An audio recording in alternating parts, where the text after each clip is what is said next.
Hello hi sir, మీ పేరు? నా పేరు లక్ష్మణ్ రావు అండి. ఓకే, మీరు ఎక్కడ సార్? కాకినాడ సిటీ అండి. సార్, కాకినాడ రాజకీయం ఎలా ఉండబోతుంది సార్? కాకినాడ అనేది పర్లేదండి, మనకి బాగానే ఉన్నది. ఇప్పుడు మన ద్వారంపూడి చంద్రశేఖర్ రెడ్డి గారు కానీ మనకి సునీల్ గారు చాలా మందికి జాబులు అయ్యి వేయించారు. ఇంకా అన్ని విధాలు యువతకు అన్ని విధాలా సపోర్ట్ చేస్తున్నారు. తర్వాత ఈ ఇండస్ట్రియలిస్ట్ ఆయన పెద్ద ఇండస్ట్రియలిస్ట్ ఆయన మనకి ఎంపీగా గెలిపించుకుంటే మంచి ఉపాధి అవకాశాలు యువతకి ఎక్కువగా ఉంటాయండి. 2 సార్లు ఓడిపోయాడు సార్. 3 సార్లు పోటీ చేస్తున్నారు. మరి ఈసారి గెలుస్తారు?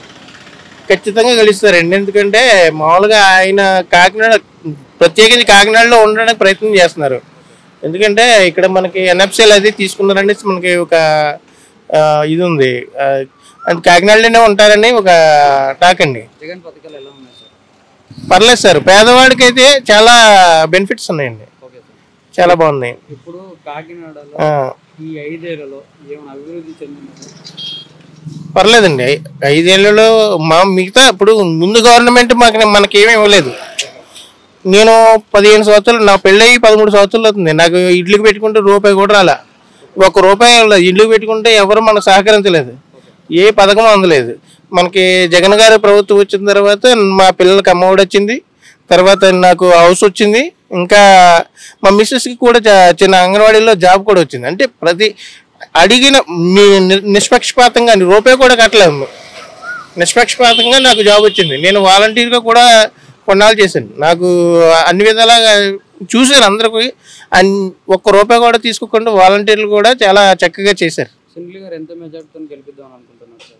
మెజార్టీ అనేది ప్రజలందరూ అనుకోవాలి, ఖచ్చితంగా మెజార్టీ అయితే వస్తుందండి. హాయ్ సార్, మీ పేరు సార్? నా పేరు సిద్ధార్థ.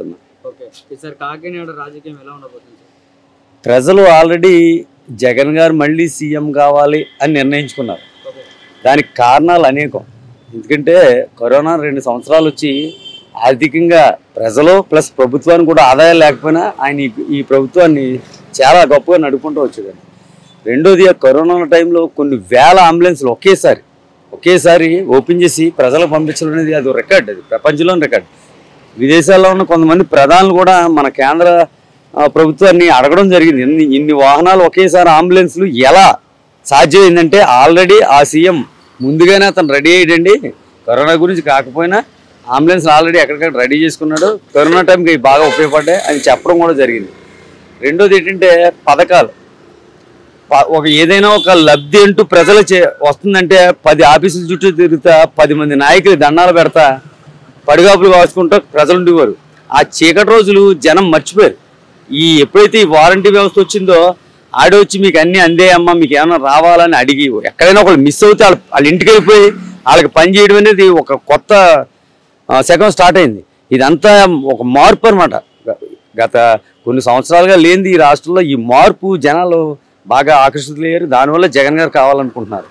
రెండోది ఏంటంటే ఈ మధ్యన పింఛన్లు, ఇది ఎంత దారుణం అంటే ఎంత అన్యాయం అంటే ముసలోళ్ళని హింసించేసి పింఛన్లు పాపం అసలు పింఛన్లు ముసలోళ్ళకి ఎందుకు ఇస్తారు? వాళ్ళు వెళ్ళి తెచ్చుకోలేరు కాబట్టి ఇంటికి వెళ్ళి ఇవ్వడం జరిగింది. ఒకప్పుడు ఏంటంటే ఒకళ్ళ సత్యం ఇంకోళ్ళు పింఛన్ ఇచ్చేవారు ఈ రాక్షసులు. అలాంటిది అందంగా ఆ పింఛన్లు ఇంటికి తీసుకెళ్ళి ఎత్తుంటే వాళ్ళు హ్యాపీగా దాన్ని ఉపయోగించుకుని వాళ్ళ బతుకు తిరిగి అయితే ముసలోళ్ళు అలా బతకడానికి ఉపయోగించుకుంటున్నారు. ఇలా ఆ పింఛన్ గురించి 2 రోజులుగా కొంతమంది సమస్యలు పడిపోవడం, కొంతమంది చనిపోవడం, కొంతమంది బ్యాంకుల దగ్గర పక్కనే చిన్న సప్తాలతో పడుకోవడం, ఇవన్నీ చూసి రాష్ట్రం అంతా కూడా ఈ రాక్షసుల గురించి తిట్టనోళ్ళు లేరు, శాపనగారులు పెట్టనోళ్ళు లేరు. ఈ నవరాక్షసులు అని చెప్పేసి ఇలా పేర్లు పెట్టారు. ఈ రామోజీరావు, ఈ రాధాకృష్ణ, ఈ చంద్రబాబు నాయుడు. ఇంక ఇలా మాటలు స్టేజ్ల మీద ఎలా ఉంటున్నాయంటే ఎంత వరస్ట్గా ఉంటున్నాయంటే, ఆడెవడికో ఎలక్షన్ డేట్ ఏంటో తెలియదు, ఆడు ఎమ్మెల్యేగా పోటీ చేశాడు, మే 3 అంటున్నాడు. ఇంకొకడేమో మే 35 అట, మే 35 డేట్ ఎప్పుడు ఉందా ఎవరో లోకేష్. ఇలాగే ఇష్టం వచ్చినట్టు మాట్లాడినా